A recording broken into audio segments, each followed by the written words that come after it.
Bonjour et bienvenue dans ce cours dédié à l'apprentissage et à l'application des règles de la ponctuation dans un texte.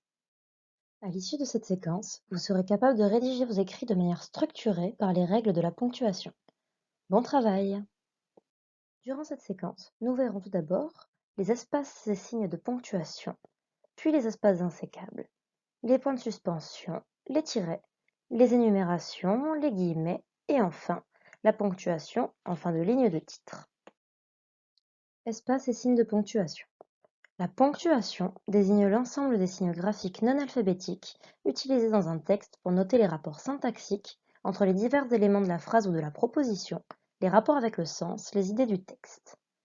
La ponctuation s'accompagne bien souvent de codes concernant les espaces. Il est très important de connaître et maîtriser ces codes car ils accompagneront tous vos travaux de rédaction. Pour la virgule et le point. On ne place pas d'espace avant la virgule ou le point. En revanche, on place une espace sécable après la virgule et le point. Illustration. L'aube pointe derrière les nuages, virgule. La ville s'éveille, point. Dans cet exemple, la virgule et le point ne sont pas précédés d'une espace, mais sont effectivement suivis d'une espace sécable.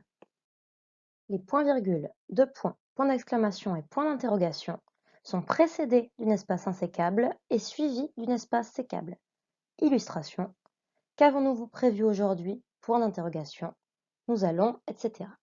Dans cet exemple, le point d'interrogation est précédé d'une espace insécable et il est suivi d'une espace sécable. Les parenthèses ouvrantes sont précédées d'une espace sécable et ne sont pas suivies d'une espace. Les parenthèses fermantes ne sont pas précédées d'une espace, mais sont suivies d'une espace sécable. Illustration. Les traits d'union entre parenthèses tirées permettent de lier des mots. Dans cet exemple, la parenthèse ouvrante est précédée d'une espace sécable mais n'est pas suivie par une espace. A l'inverse, la parenthèse fermante n'est pas précédée d'une espace mais est suivie par une espace sécable. À l'instar des parenthèses, les crochets ouvrants sont précédés d'une espace sécable et ne sont pas suivis d'une espace. Les crochets fermants ne sont pas précédés d'une espace mais sont suivis d'une espace sécable. Illustration. Dans le pays entre crochets la France, la capitale n'est pas située sur un littoral. Ici, le crochet ouvrant est précédé d'une espace sécable mais n'est pas suivi d'une espace. En revanche, le crochet fermant n'est pas précédé d'une espace mais est suivi d'une espace sécable. Enfin, les traits d'union ne sont ni précédés ni suivis par une espace. Illustration. Le département des Bouches-du-Rhône se situe tout au sud de la France.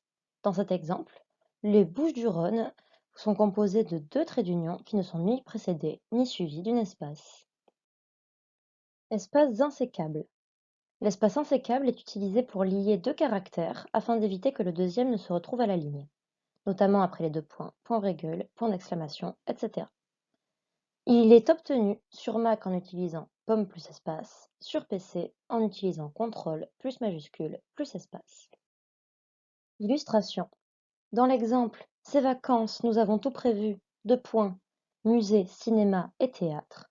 Les deux points sont précédés d'une espace sécable, mais sont suivis d'une espace insécable, afin que musée, cinéma et théâtre ne se retrouvent pas à la ligne.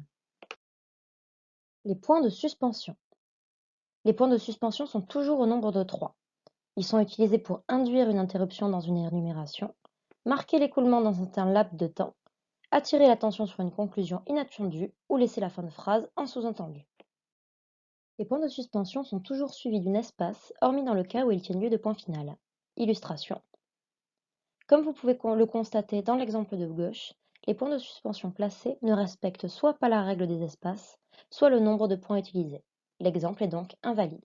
En revanche, dans l'exemple utilisé à droite, les points de suspension placés respectent les règles des espaces et sont toujours au nombre de 3.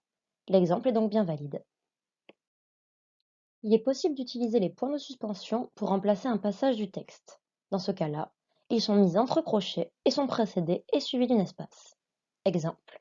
Au marché, je suis allé acheter ma viande, mes légumes, point de suspension entre crochets, sans oublier les fruits.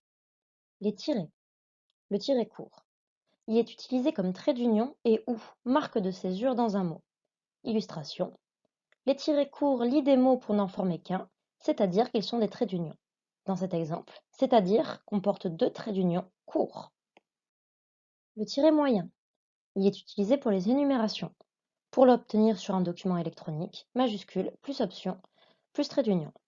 Illustration. Les normes APA réglementent une bibliographie stricte pour les ouvrages, les articles périodiques, les chapitres d'ouvrages.